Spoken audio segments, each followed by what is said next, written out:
یہ بھی انہی میں سے کسی کی بات ہوگی جس میں کچھ ملامت و حسرت کا مفہوم بھی ہے، یعنی دنیا میں تم رہے تو بہت کم، لیکن اس کو جاننے اور سمجھنے کا وقت وہ تھا جب تم دنیا میں تھے، اب تو اس کا وقت گزر چکا۔ یہی مضمون سورہ طٰہٰ کی آیات 102 تا 104 میں بھی گزر چکا ہے۔ وہاں یہ تصریح ہے کہ یہ باتیں انہی کے درمیان آپس میں ہوں گی۔ یتخافتون بینہم ان لبثتم الا عشرا، وہ آپس میں سرگوشی کریں گے کہ بس تم ایک عشرہ دنیا میں رہے ہوگے۔ اسی سلسلے میں ان کے سب سے زیادہ دانا و بینا کی یہ بات بھی نقل ہوئی ہے کہ اذ یقول امثلہم طریقۃ ان لبثتم الا یوما، جبکہ ان میں سے سب سے زیادہ ہوش گوش والا جو ہوگا کہے گا کہ بس تم ایک دن دنیا میں رہے ہوگے۔ میرے نزدیک آیات زیر بحث میں بھی آخری قول ان کے امثالہم طریقۃ کا نقل ہوا ہے۔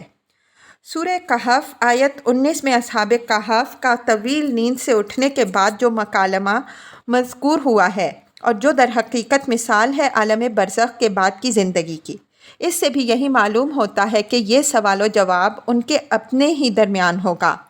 یہ ایک حقیقت ہے جس میں ذرا مبالغہ نہیں کہ غفلت کی زندگی کا سارا طول و عرض صرف اس وقت تک ہوتا ہے جب تک وہ حاصل رہتی ہے، جب گزر جاتی ہے تو بس ایک خواب معلوم ہوتی ہے۔ تھا خواب میں خیال کو تجھ سے معاملہ، جب آنکھ کھل گئی تو ضیاء تھا نہ سود تھا۔ افحسبتم انما خلقناکم عبثا وانکم الینا لا ترجعون، یعنی اگر تم جزا و سزا سے بے پرواہ بیٹھے ہو تو کیا تم نے یہ گمان کر رکھا ہے کہ ہم نے تم کو یوں بے مقصد پیدا کیا ہے اور تم اسی طرح شترے بے مہار چھوٹے پھرو گے اور ایک دن مر جاؤ گے اور تمہاری واپسی ہماری طرف نہیں ہونی؟ مطلب یہ ہے کہ اگر تم نے یہ سمجھا ہے تو ہمیں تم نے بہت ہی غلط سمجھا ہے۔ فتعالی اللہ الملک الحق لا الہ الا ہو رب العرش الکریم، یہ اپنی صفات کی یاد دہانی فرمائی ہے جس سے مقصود اسی مغالطہ کی تردید ہے جس میں جزا و سزا کے یہ منکرین مبتلا تھے۔ فرمایا کہ خدا کی ذات بہت ہی بلند و برتر ہے۔ اس بلند و برتر ہستی کی شان سے یہ بات نہایت بعید ہے کہ وہ کوئی کار عبث کرے اور محض کھیل تماشا کے طور پر ایک پورا جہان پیدا کر ڈالے۔ وہ الملک الحق یعنی اس کائنات کا بادشاہ حقیقی ہے، تو یہ کس طرح ممکن ہے کہ وہ اپنی رعیت کے درمیان عدل و انصاف نہ کرے اور ظالم و مظلوم دونوں کو یکساں کر دے؟ لا الہ الا ہو یعنی اس کے سوا کوئی اور الہ نہیں، تو کوئی اس مغالطہ میں نہ رہے کہ اس کی پکڑ سے وہ کسی دوسرے کی سعی و سفارش سے اپنے آپ کو بچا لے گا۔ رب العرش الکریم، عرش خدا کی حکومت کی تعبیر ہے اور لفظ کریم قرآن میں باعزت اور بافیض کے معنی میں آیا ہے۔ مطلب یہ ہے کہ خدا ایک باعزت اور بافیض عرش کا خداوند ہے تو اس کی حکومت ایک اندھیر نگری کس طرح ہو سکتی ہے؟ وَمَن يَدْعُ مَعَ اللَّهِ إِلَٰهًا آخَرَ لَا بُرْهَانَ لَهُ بِهِ فَإِنَّمَا حِسَابُهُ عِندَ رَبِّهِ إِنَّهُ لَا يُفْلِحُ الْكَافِرُونَ۔